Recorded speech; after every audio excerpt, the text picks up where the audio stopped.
학교에서 돌아온 아이가 현관문을 열었을 때 가장 먼저 마주친 건 거실에 쓰러져 자고 있는 아버지. 바닥에는 맥주캔과 소주병이 널브러져 있고 텔레비전은 하루 종일 꺼지지 않고 틀어져 있었다. 아이는 조용히 방문을 닫고 방 안으로 들어가 숙제를 시작했다. 그런데 아이의 손은 떨리고 있었다. 아무 일도 없는 것처럼 앉아 있었지만 그 마음속엔 무언가 두려움과 증오의 감정이 켜켜이 쌓이고 있었다. 이 장면은 결코 드라마 속 이야기가 아닙니다. 실제로 수많은 가정에서 반복되고 있는 현실이며 무엇보다 이 상황을 반복적으로 경험하는 아이의 뇌에는 치명적인 변화가 시작되고 있다는 사실 알고 계십니까? 많은 분들이 이렇게 생각합니다. 내가 술을 마시더라도 아이한테 화내거나 때리지만 않으면 괜찮지 않나? 어른들끼리 마시는 건데 애가 뭘 알겠어. 그러나 아이는 보고 있습니다. 기억하고 있고 그 감정을 그대로 내면에 저장하고 있습니다. 더욱 충격적인 건 이러한 환경에서 자란 아이의 뇌는 실제로 구조적으로 변화한다는 연구 결과들이 이미 존재한다는 사실입니다. 하버드 의과대학에서 진행한 연구에 따르면 음주하는 부모 밑에서 자란 아동은 전두엽 발달에 이상을 보일 가능성이 높으며 그 결과 감정 조절, 충동 억제, 사회적 판단 능력에서 지속적인 어려움을 겪을 수 있다고 밝혔습니다. 전두엽은 인간의 이성과 도덕, 계획과 집중력을 담당하는 매우 중요한 뇌 부위입니다. 그런데 이 전두엽이 제대로 성장하지 못한다면 아이는 평생을 불안정한 감정과 혼란 속에서 살아가게 될 수도 있습니다. 국내에서도 서울의 한 정신건강의학과에서 15년간 아동 청소년 환자들을 상담해온 전문의는 이렇게 말합니다. 부모가 술에 취해 소리를 지르거나 휘청이는 모습을 자주 본 아이는 처음에는 공포를 느끼지만 그것이 반복되면 오히려 감정을 억누르거나 아이의 감정을 차단하려는 반응을 보입니다. 문제는 이 감정 차단이 장기적으로 뇌 발달에 악영향을 주는 것입니다. 특히 공감 능력이나 자기 통제력이 떨어지는 패턴이 고착되기 쉽죠. 한 아이가 상담 중에 이렇게 말한 적이 있습니다. 아빠는 술 먹으면 변해요. 목소리가 달라지고 얼굴도 무서워져요. 그래서 내가 방에 숨으면 엄마는 항상 나한테 그냥 숨죽이고 조용히 있으라고 해요. 이 짧은 고백 하나에 얼마나 많은 두려움과 혼란이 담겨 있는지 아십니까? 이미 부모가 술에 취한 상태로 가족과 대화하는 시간이 일상화되었고 그 결과 자기 감정을 표현하는 법을 잃어가고 있는 겁니다. 부모가 술을 마시는 장면은 단순히 그날 하루의 문제가 아닙니다. 아이의 기억에 평생 각인될 수 있는 장면이 되며 그 기억은 아이의 인성과 뇌의 회로에 직접적인 영향을 줍니다. 뇌 과학자들은 반복적으로 강조합니다. 유년기의 정서적 환경은 뇌의 구조적 발달을 결정짓는 결정적 요소라고요. 실제로 MRI를 활용한 연구에서 알코올 사용 장애를 가진 부모 밑에서 자란 청소년들은 일반적인 환경에서 자란 또래보다 편도체 활동이 과도하게 활성화된 경향을 보였습니다. 편도체는 위협이나 공포 반응을 담당하는 부위입니다. 이 말은 즉, 이 아이들은 세상을 더 위험하고 위협적인 곳으로 받아들이며 늘 불안과 긴장 속에 살아가고 있다는 뜻입니다. 여기서 무서운 건 단순한 스트레스가 아닙니다. 이러한 불안이 뇌의 기본 회로에 각인되면서 평생의 감정 반응을 결정지을 수 있다는 점입니다. 예민한 성격, 대인관계의 어려움, 낮은 자존감, 심지어는 우울증과 공격성까지 모두 유년기의 음주 환경에서 기인할 수 있는 결과입니다. 더 충격적인 사례가 있습니다. 경기 지역에 사는 중학교 2학년 학생 어구는 평소 조용하고 내성적인 아이였습니다. 하지만 부모 상담 중 밝혀진 사실은 아버지가 매일 밤 술에 취해 고성을 지르고 간혹 벽을 치거나 물건을 던지기도 했다는 것이었습니다. 어구는 그런 상황을 겪은 뒤부터 불면증에 시달리며 수업 시간에도 멍하니 앉아있는 일이 잦아졌습니다. 병원 진단 결과는 명확했습니다. 외상 후 스트레스 장애. 아이는 말을 하지 않았지만 몸과 뇌는 계속해서 그 두려움을 되새기고 있었던 겁니다. 부모의 술자리는 결코 단순한 어른들의 여유 시간이 아닙니다.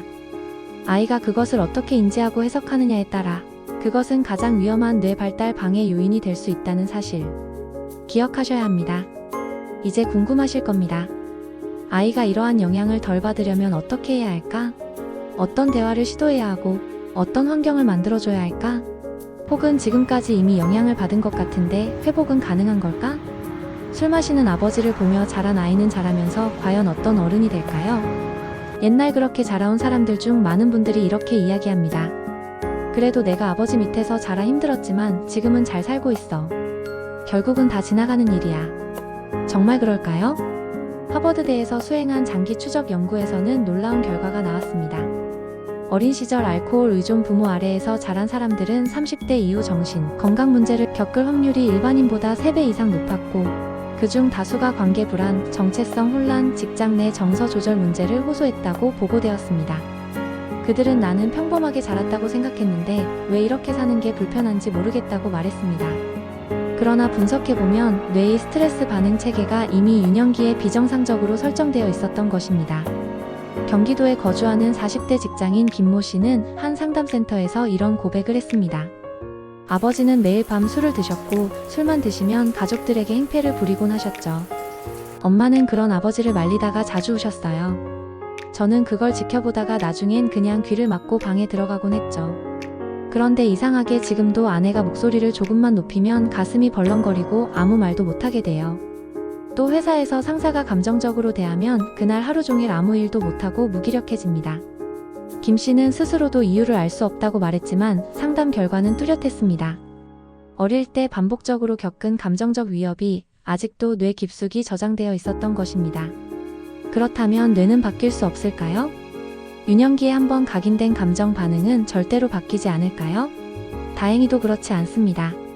뇌는 유연성을 가진 기관입니다. 전문 용어로 신경가소성이라 불리는 이 능력 덕분에 환경과 경험에 따라 뇌회로는 다시 바뀔 수 있습니다. 다만 조건이 있습니다. 바로 안전하고 신뢰할 수 있는 정서적 경험이 반복적으로 제공되어야 한다는 점입니다. 심리치료사들과 정신과 전문의들이 가장 먼저 강조하는 것이 바로 정서적 안정감입니다. 아이가 부모로부터 안정된 반응을 꾸준히 받는다면 이미 손상된 회로도 다시 회복될 수 있다는 것이 여러 연구에서 밝혀졌습니다. 심지어 성인이 된 이후에도 믿을 수 있는 관계를 통해 서서히 뇌의 스트레스 회로를 조절할 수 있다는 보고도 있습니다. 전문가들은 말합니다. 아이가 자란 환경은 벗어날 수 없지만 아이의 뇌가 어떻게 성장하느냐는 어른이 바꿔줄 수 있다고요. 그리고 그 첫걸음은 술을 마신 후 가정 안에서 무슨 일이 벌어지는지를 정확히 인식하는 것입니다. 단지 나는 애한테 화 안 내라고 말하는 것이 아니라 술을 마신 뒤 아이가 나를 어떻게 바라보고 어떤 기분을 느낄지를 진지하게 상상해보는 것입니다. 한 고등학생의 상담 사례를 소개합니다. 이 학생은 평소 매우 침착하고 논리적인 친구로 알려져 있었지만 유독 시험 기간만 되면 공황 발작 증상을 보였습니다. 수면장애, 심장 두근거림, 갑작스러운 울음까지.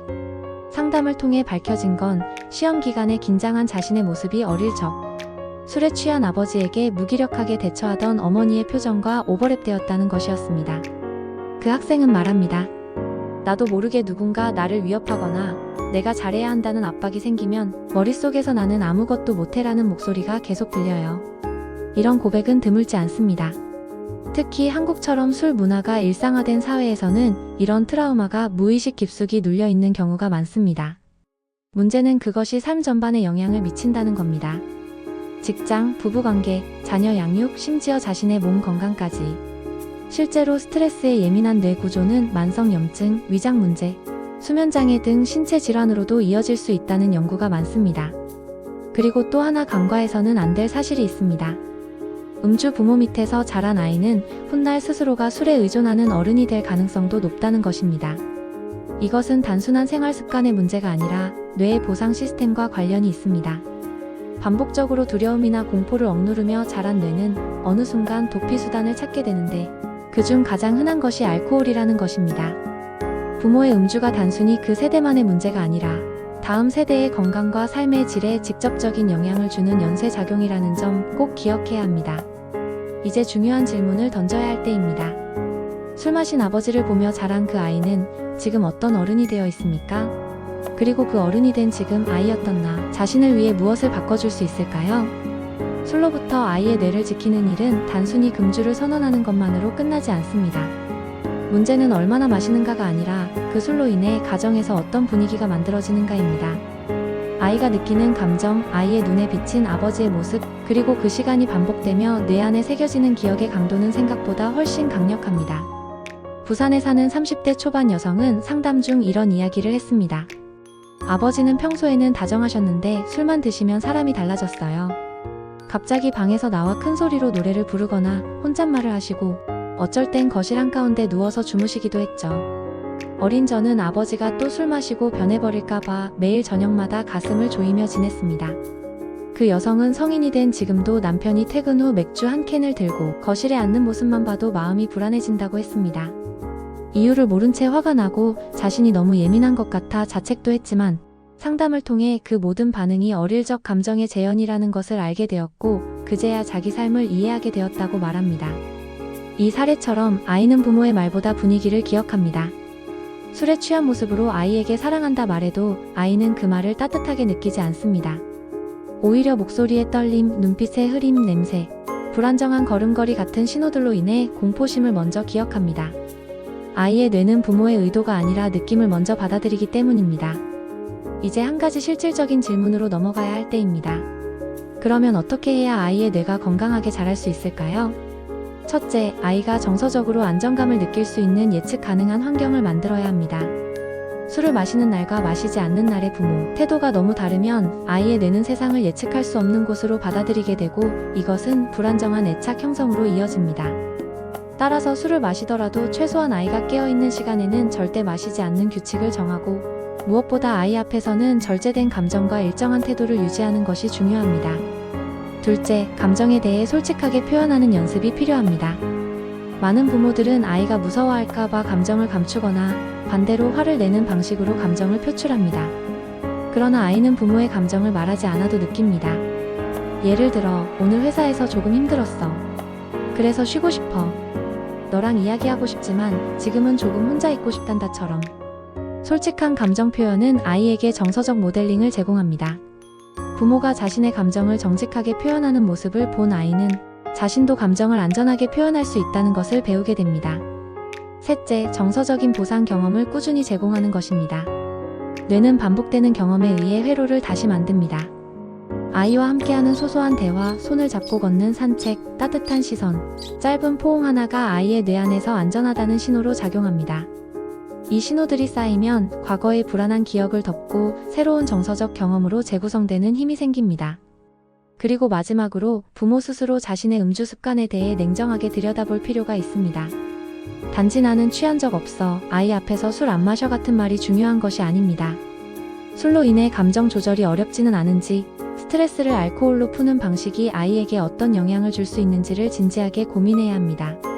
최근 한 정신건강의학과에서 발표한 연구에 따르면 음주가 잦은 아버지를 둔 아이는 정서 조절 능력과 공감 능력이 낮게 나타나는 경향이 강했고 성인이 되었을 때 자기 조절력과 감정 대처 방식에서도 상당한 어려움을 겪는 것으로 드러났습니다. 이들은 대인관계에서도 관계 피로감을 자주 호소하며 친밀한 관계에 들어갈수록 오히려 더 불안을 느끼는 역설적인 반응을 보였다고 합니다. 결국 부모의 음주 습관은 단지 술 문제만이 아니라 아이의 뇌, 감정, 성격, 삶 전반의 방향에 큰 영향을 미치는 기반이 됩니다. 그리고 이것은 단지 지금 이 순간의 문제가 아니라 아이가 어른이 되었을 때, 그리고 그 아이가 또 부모가 되었을 때까지 영향을 끼칠 수 있습니다. 결국 부모의 음주 습관은 단지 술 문제로만 끝나지 않습니다. 그것은 아이의 뇌, 감정, 성격, 그리고 삶의 방향까지 바꿔놓을 수 있는 작지만 큰 시작점이 됩니다. 그리고 그 시작점은 오늘 저녁 식탁일 수도 있고 퇴근 후 손에 든 술잔일 수도 있으며 아이가 바라보는 아버지의 뒷모습일 수도 있습니다. 하지만 잊지 말아야 할 것이 있습니다. 아이는 생각보다 훨씬 더 빠르게 배우고 기억하고 흉내내고 닮아갑니다. 지금의 작은 습관 하나가 아이의 뇌에 어떤 풍경으로 남을지를 떠올려 보시기 바랍니다.